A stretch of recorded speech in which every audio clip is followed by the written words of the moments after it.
Hello, everyone. Well, I'm always happy if I can bring something a little different to the show. Today is going to be about an exhibition and symposium.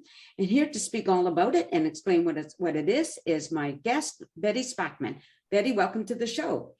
Thank you. So this is the Creature Chronicle? Is that what it's called? Yes, the full title is A Creature Chronicle, Considering Creation, Faith and Fiction, Fact and Fiction, Faith and Fable. I always get those turned around, but yeah, it's been in process for a long time, and finally we're up and running. So what is it all about, in a little bit more detail? Okay, first of all, I'm an installation artist and a painter, and I've been showing my work for 100 years, it feels like. Taught university for 20 years. This is my most recent work, which was supposed to be shown in 2020, but COVID stopped that. So now we're going to go ahead. The work itself is a large circle of painted panels on the interior and exterior, about 24 feet across and 8 feet high. Each of the panels is about 3.5 feet wide. So it's a space that you can walk into and walk around. And the topic is huge. My last big installation work was called Found Wanting, and this was shown at the Penticton Art Gallery and at the Reach Gallery in Abbotsford. And it was a 3,000 square foot installation with animal bones and sound and video and objects and so on. And in that work, and even before, I was dealing with issues around animal-human relations. And when you hold a bone in your hand, you're holding all of those issues, killing and hunting and the meat industry and so on. Got me involved in transgenics, genetic engineering, and all those things. So when I got relocated into the studio that I have left 3 years ago now, I started working on this new work, which focuses on those things, on the bioscience, but in relation to art and faith and those difficult questions about who we are as human beings. Right. So it's basically the narratives from all those different disciplines kind of intertwined in this big circle of images. So where is this one taking place? Okay, this is very, very special to me. Swallowfield Farm is in Langley, near Fort Langley. Okay. And it's not your normal barn. It's like a cathedral. It won architectural awards. The son of the owner built this barn. It's fabulous. And when the hay comes out in April, they use it for concerts and poetry readings and weddings and all that kind of thing. Oh. So I was invited to show there, and I love it because I'm very keen on bringing the arts and academia out of the big institutions and onto the street, right? So it becomes an accessible non-agenda space that everybody can feel welcome at, right? Right. I'm just going to I've got this on my tablet, and I'm going to turn it around so the audience can see. Oops, I'm losing stuff here, but I'll get it back. So this is I'm trying to get the light here. Good. Okay, it's a bit fuzzy, but all of that information you can access on the website, which is basically my name, www.bettyspackman.com. And of course, it's not just an exhibition, but there's a whole symposium wrapped around this.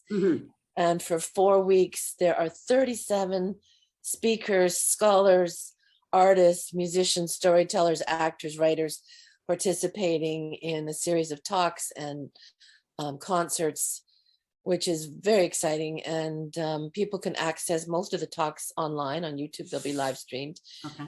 But I'm hoping people will physically come to the show and see what's going on. And that's from April 22nd to May 21st, correct? That's right. So what hours? Well, the hours are all listed on the website. It's different every day.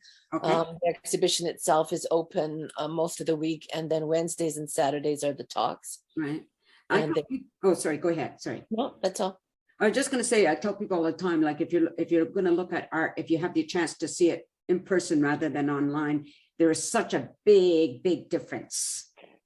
That's right, and especially with an installation, because it's something that you walk through and around. It's not just a painting on the wall. So Right. So how long did you work on this one? Did you say that already? How long did it get you to get this all? well, the long story is 10 years, because I started to work on this when I was actually living in my car between jobs and going across the country, and I didn't have a studio, just my laptop, and started to think about the design of these panels. And then I was in my studio here in Langley for 5 years, working on it physically and working on the catalog. There's also a catalog book with the show that people can order. And then there's been 3 years since I had to move out of my studio, unloading the thing into shipping container and waiting for COVID. So it's been a long gestation. So I'm hoping that it will be a happy birthing. That takes a lot of perseverance, I would think, for anyone, right? Yeah, been a lot of faith and courage to keep going, but there's some wonderful people coming on board to help. And then of course, all of these amazing artists that are joining in because they want to talk about these things. Right. And I think even 2 years ago, there wouldn't have been the same enthusiasm. Now that we've been through the pandemic, people really want to talk about bioscience and what is life and where did we come from and all of that stuff. So yeah. So almost all unanswerable questions that people have. yes, and it's all about questions. It's not about answers, and exploring together and having open conversation. Right. So how long have you been an installationist? An installationist. That's a nice word. I haven't used that before.